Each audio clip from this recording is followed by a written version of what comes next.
Hi hello friends, ಎಲ್ರಿಗೂ ನಮಸ್ಕಾರ. ಎಲ್ಲರೂ ಹೇಗಿದ್ದೀರಾ? ಚೆನ್ನಾಗಿದ್ದೀರಾ ಅಂತ ಭಾವಿಸ್ತಾ ತುಂಬ ದಿವಸ ಆದಮೇಲೆ ಒಂದು ರೆಸಿಪಿ ಮಾಡ್ತಾಯಿದ್ದೀನಿ. ಖಂಡಿತ ಎಲ್ರಿಗೂ ಧನ್ಯವಾದಗಳು. ನಿಮ್ಮ ಸಪೋರ್ಟ್ ಹೀಗೆ ಇಲ್ಲ ಅಂತ ಕೇಳ್ತೀನಿ, ಯಾಕಂದರೆ ವೀಡಿಯೋ ಹಾಕಿಲ್ಲ ಅಂದೂ ತುಂಬ ಜನ ನೋಡಿ ಸಪೋರ್ಟ್ ಮಾಡ್ತಾಯಿದ್ದೀರಾ. ಬನ್ನಿ, ಇವತ್ತು ಬಿಸಿ ಬಿಸಿ ಚಪಾತಿ ಜೊತೆಗೆ ಈಸಿಯಾಗಿ ಮಾಡೋವಂಥ ಒಂದು ಆಲೂ ಮಸಾಲ ಫ್ರೈ ರೆಸಿಪಿ ತೋರಿಸ್ಕೊಡ್ತೀನಿ. ಇಷ್ಟ ಆಯ್ತಂದರೆ ಲೈಕ್ ಮಾಡಿ, ಶೇರ್ ಮಾಡಿ, ಹಾಗೆ ಸಬ್ಸ್ಕ್ರೈಬ್ ಮಾಡಿಕೊಂಡು ಯಾವ ರೀತಿ ಇತ್ತಂತ ಕಮೆಂಟ್ ಮಾಡಿ ತಿಳಿಸಿ. ಬನ್ನಿ, ಈಸಿಯಾಗಿ ಮಾಡೋವಂಥ ಆಲೂ ಮಸಾಲ ಫ್ರೈ ಯಾವ ರೀತಿ ಮಾಡೋದಂತ ನೋಡ್ಕೊಬರೋಣ. ಸೊ ತುಂಬಾ ಈಸಿಯಾಗಿ ಬ್ಯಾಚುಲರ್ ಆಗಿರ್ಬೋದು ಅಥವಾ ಫಸ್ಟ್ ಟೈಮ್ ಟ್ರೈ ಮಾಡಬೇಕು ಅನ್ನೋರು ಕೂಡ ಈ ರೆಸಿಪಿನ ಟ್ರೈ ಮಾಡ್ಬೋದು. ಮೊದಲನೇದಾಗಿ ಇದಕ್ಕೆ ಫ್ರೆಶ್ ಆಗಿ ಮಸಾಲೆ ಅರಿಬೇಕು, ಅಂದರೆ ರುಬ್ಕೋಬೇಕು, ಪೌಡರ್ ಮಾಡ್ಕೋಬೇಕು. ಅದಕ್ಕೆ ನಾನಿಲ್ಲಿ ಅರ್ಧ ಟೀ ಸ್ಪೂನ್ ಮೆಣಸು, ಧನಿಯಾ ಕಾಳು, ಸೋಂಪು ಕಾಳು, ಜೀರಿಗೆ, 2 ಒಣಗಿದ ಮೆಣಸಿನ್ಕಾಯಿ ಮತ್ತು ಕರ್ಬೇವಿನ ಸೊಪ್ಪು ತೊಗೊಂಡಿದ್ದೀನಿ. ಎಲ್ಲ ಅರ್ಧ ಟೀ ಸ್ಪೂನ್ ಆಗೋಷ್ಟು ತೊಗೊಂಡಿದ್ದೀನಿ. ಇಲ್ಲಿ ನಾನು 2 ಆಲೂಗಡ್ಡೆಗೆ ಇಷ್ಟು ಮಸಾಲೆ ತೊಗೊಂಡಿದ್ದೀನಿ. ನಿಮಗೆ ಇಷ್ಟೊಂದು ಓವರ್ ಮಸಾಲೆ ಫ್ಲೇವರ್ ಬೇಡ ಅಂದರೆ ಆಲೂಗಡ್ಡೆ ಬೇಕಂದರೆ 4 ಹಾಕೊಳ್ಳಿ, ಅಂದರೆ 1/4 kg ಆಲೂಗಡ್ಡೆಗೆ ಸೇಮ್ ಮಸಾಲೆನೇ ಈ ಥರ ಹುರಿದ್ಬಿಟ್ಟು ಪೌಡ್ರ್ ಮಾಡಿ ಕೂಡ ಯೂಸ್ ಮಾಡ್ಕೋಬೋದು. ನಾನು ಸ್ವಲ್ಪ ಮಸಾಲೆ ಜಾಸ್ತಿ ಇಷ್ಟಪಡೋದ್ರಿಂದ ಒಂದು 2 ಆಲೂಗಡ್ಡೆಗೆ ಇಷ್ಟು ತೊಗೊಂಡಿದ್ದೀನಿ. ನೀವು ಅದನ್ನೇ ಜಾಸ್ತಿ ಕ್ವಾಂಟಿಟಿ ಆಲೂಗಡ್ಡೆಗೂ ಯೂಸ್ ಮಾಡ್ಕೋಬೋದು. ಈಗ ಅದು ತಣ್ಣಗಾದ್ಮೇಲೆ ಮಿಕ್ಸಿ ಜಾರ್ಗೆ ಹಾಕಿ ಪೌಡ್ರ್ ಮಾಡ್ಕೋಬೇಕು.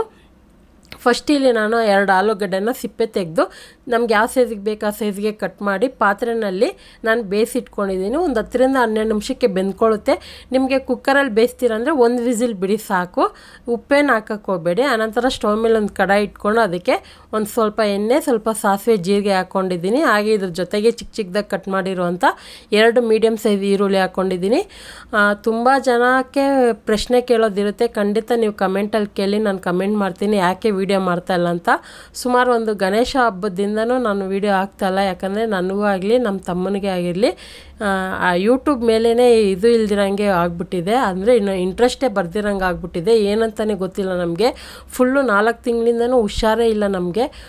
ಅಡುಗೆ ಮಾಡಬೇಕಂದ್ರೆ ಸಾಕು ಮತ್ತೆ ಹೆಲ್ತ್ ಪ್ರಾಬ್ಲಮ್ ಆಗುತ್ತೆ. ಈ ಥರ ಆಗ್ತದೆ, ಏನಂತಲೇ ಗೊತ್ತಾಗ್ತಾಯಿಲ್ಲ. ಎಲ್ರೂ ಕೇಳ್ಕೊತೀನಿ, ದೇವ್ರ ಹತ್ರ ಕೇಳ್ಕೊಳ್ಳಿ. ಮುಂದೆ ರೇಖಾ ಅಡುಗೆ ಯಾವ ಥರ ಇತ್ತು ಅದೇ ಥರ ನೆಕ್ಸ್ಟು ಚೆನ್ನಾಗಿ ಮಾಡಬೇಕು, ಸಕ್ಸಸ್ ಕಾಣಬೇಕು ಅನ್ನೋದೇ ಆಸೆ. ಯಾಕಂದರೆ ನೀವು ಸಪೋರ್ಟ್ ಕೊಟ್ಟೆ ನಾನು ಇಷ್ಟು ವರ್ಷ, ಅಂದರೆ 7 ವರ್ಷ ದಾಟ್ಕೊಂಡು ಬಂದಿದ್ದೀನಿ.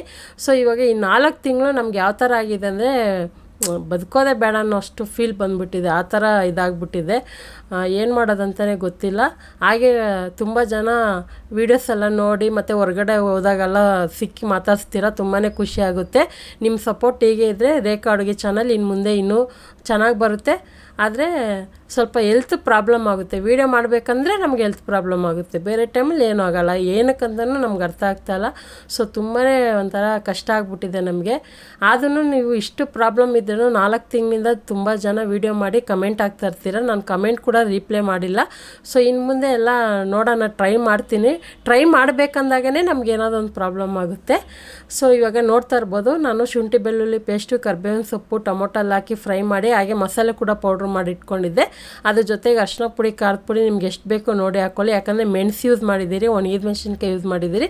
ನಾನು 1/4 ಟೀ ಸ್ಪೂನ್ ಅರಿಶಿನ ಪುಡಿ, 1/4 ಟೀ ಸ್ಪೂನ್ ಖಾರದ ಪುಡಿ ತೊಗೊಂಡಿದ್ದೀನಿ. ಚಪಾತಿಗೂ ಸೂಪರಾಗಿರುತ್ತೆ ಮತ್ತು ವೈಟ್ ರೈಸ್ ಜೊತೆಗೂ ಕಲಿಸ್ಕೊಂಡು ತಿನ್ನೋದಕ್ಕೆ ಚೆನ್ನಾಗಿರುತ್ತೆ. ಬೇಕಂದರೆ ಇದ್ರ ಜೊತೆಗೆ ನೀವು ಮೊಟ್ಟೆ ಕೂಡ ಯೂಸ್ ಮಾಡ್ಕೋಬೋದು, ಮಶ್ರೂಮ್ ಕೂಡ ಯೂಸ್ ಮಾಡ್ಕೋಬೋದು. ನಿಮ್ಗೆ ಇಷ್ಟೆಲ್ಲ ಆಪ್ಷನ್ ಯೂಸ್ ಮಾಡ್ಕೋಬೋದು. ಖಂಡಿತ ಟ್ರೈ ಮಾಡಿ ನೋಡಿ. ಈ ಚಳಿ, ಮೋಡ, ಮಳೆ ಸೀಸನ್ಗೆ ಬಿಸಿ ಬಿಸಿಯಾಗಿ ಖಾರವಾಗಿ ಚಪಾತಿ ಜೊತೆಗೆ ರೈಸ್ ಜೊತೆಗೆ ಸೂಪರಾಗಿರುತ್ತೆ. ಜಸ್ಟ್ ಮನೇಲಿ 2 ಆಲೂಗಡ್ಡೆ ಇದ್ದರೆ ಸಾಕು. ಒಂದು 3 ಜನಕ್ಕೆ ಆಗೋಷ್ಟು ಈ ರೆಸಿಪಿ ತೋರಿಸ್ಕೊಡ್ತಾ ಇದ್ದೀನಿ. ಇವಾಗ ನೋಡ್ತಾ ಇರ್ಬೋದು, ಆಲೂಗಡ್ಡೆ ಬೇಯಿಸಿರೋದನ್ನ ಹಾಕ್ಕೊಂಡಿದ್ದೀನಿ. ಫಸ್ಟು ಮಸಾಲೆ ಎಲ್ಲ ಒಂದು ನಿಮಿಷ, ಒಂದು ಅರ್ಧ ಕಪ್ ನೀರು ಹಾಕ್ಕೊಂಡಿದ್ನಲ್ಲ, 1 ನಿಮಿಷ ಚೆನ್ನಾಗಿ ಹಸಿ ವಾಸನೆ ಹೋಗೋವರೆಗೂ ಕುದಿಸ್ಕೊಂಡು ಆನಂತರ ಆಲೂಗಡ್ಡೆ ಹಾಕಿ ಜಸ್ಟ್ ಒಂದೇ 1 ನಿಮಿಷ ಬಿಟ್ಟರೆ ಸಾಕಾಗುತ್ತೆ.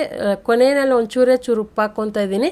ನಾನೇನಾದರೂ ಮಾತಾಡಿದ್ದು ನಿಮಗೆ ಬೇರೆ ಥರ ಅನಿಸ್ತಿದ್ರೆ ಕ್ಷಮೆ ಕೇಳ್ಕೊತೀನಿ. ಏನೋ ಅಂದರೆ ನೀವೆಲ್ಲ ನಮ್ಮ ಫ್ಯಾಮಿಲಿ ಮೆಂಬರ್ ಥರ ನಿಮ್ಮ ಹತ್ರ ಹೇಳ್ಕೊತಾ ಇದ್ದೀನಿ. ಇವಾಗೂ ಕೂಡ ನನಗೆ ಮಾತಾಡೋಕ್ಕೆ ಶಕ್ತಿ ಇಲ್ಲ. ವೀಡಿಯೋ ಮಾಡಬೇಕಂದ್ರೆ ಮಾತ್ರ ನಮಗೆ ಹೆಲ್ತ್ ಪ್ರಾಬ್ಲಮ್ ಆಗ್ತಾಯಿದೆ, ಏನಂತನೂ ಗೊತ್ತಾಗ್ತಾಯಿಲ್ಲ. ಅಷ್ಟು ಕಷ್ಟ ಆಗ್ಬಿಟ್ಟಿದೆ. ಆದರೆ ನಿಮ್ಮ ಸಪೋರ್ಟ್ ಹೀಗೆ ಇರಲಿ. ಇನ್ನೂ ಪ್ರಯತ್ನ ಪಡ್ತೀರಿ, ನಾವು ಯಾವತ್ತೂ ಕುಗ್ಗೋದಿಲ್ಲ, ಆಗುತ್ತೆ ಅಂತ ಪ್ರಯತ್ನ ಪಡ್ತೀರಿ. ನಿಮ್ಮ ಸಪೋರ್ಟ್ ಇರಲಿ ಅಂತ ಕೇಳ್ಕೊತೀನಿ. ಇವಾಗ ಆಲ್ಮೋಸ್ಟ್ ರೆಸಿಪಿ ರೆಡಿ ಆಯಿತು. ಕೊನೆಯಲ್ಲಿ ಕೊತ್ತಂಬರಿ ಹಾಕಿ ಇಳಿಸ್ಕೊತಾ ಇದ್ದೀನಿ. ತುಂಬಾ ಚೆನ್ನಾಗಿರುತ್ತೆ, ಟ್ರೈ ಮಾಡಿ ನೋಡಿ. ನೋಡಿ ಈ ರೆಸಿಪಿ ಆಗಿದೆ. ನಾನು ಹೇಳ್ದಂಗೆ ನಿಮ್ಗೆ ಆಪ್ಷನ್ಗಳು ಕೊಟ್ಟಿದ್ದೀನಿ. ಬೇಯಿಸಿರೋಂಥ ಮೊಟ್ಟೆ ಯೂಸ್ ಮಾಡ್ಕೋಬೋದು, ಮಶ್ರೂಮ್ ಯೂಸ್ ಮಾಡ್ಕೋಬೋದು, ಪನ್ನೀರು ಯೂಸ್ ಮಾಡ್ಕೋಬೋದು, ಅಥವಾ ನಿಮ್ಗೆ ಇಷ್ಟವಾಗಿರೋಂಥ ತರಕಾರಿಯಲ್ಲಿ ಕೂಡ ನೀವು ಮಾಡ್ಕೊಬೋದು. ಆದರೆ ಮನೆಯಲ್ಲಿ ಏನು ಇಲ್ದಿರೋ ಬೇರೆ ಆಲೂಗಡ್ಡೆ ಇದ್ದಾಗ ಈ ಥರ ಟ್ರೈ ಮಾಡಿ ನೋಡಿ. ಅದೇ ಥರ ನಾನು ಎಷ್ಟೊಂದು ರೆಸಿಪಿ ಹಾಕಿದ್ದೀನಿ, ಅದು ಕೂಡ ಟ್ರೈ ಮಾಡಿ ನೋಡಿ. ಇವತ್ತಿನ ರೆಸಿಪಿ ನಿಮಗೆ ಇಷ್ಟ ಆಗಿದ್ರೆ ಯಾವ ಥರ ಬಂತಂತ ಕಮೆಂಟ್ ಮಾಡಿ, ಲೈಕ್ ಮಾಡಿ, ಶೇರ್ ಮಾಡಿ. ರೇಖಾ ಅಡುಗೆ ಚಾನಲ್ನ ಸಬ್ಸ್ಕ್ರೈಬ್ ಮಾಡ್ಕೊಳ್ಳಿ. ಈ ವಿಡಿಯೋ ನೋಡಿದ್ದಕ್ಕಾಗಿ ಎಲ್ರಿಗೂ ಧನ್ಯವಾದಗಳು. ಟೇಕ್ ಕೇರ್, ಬಾಯ್.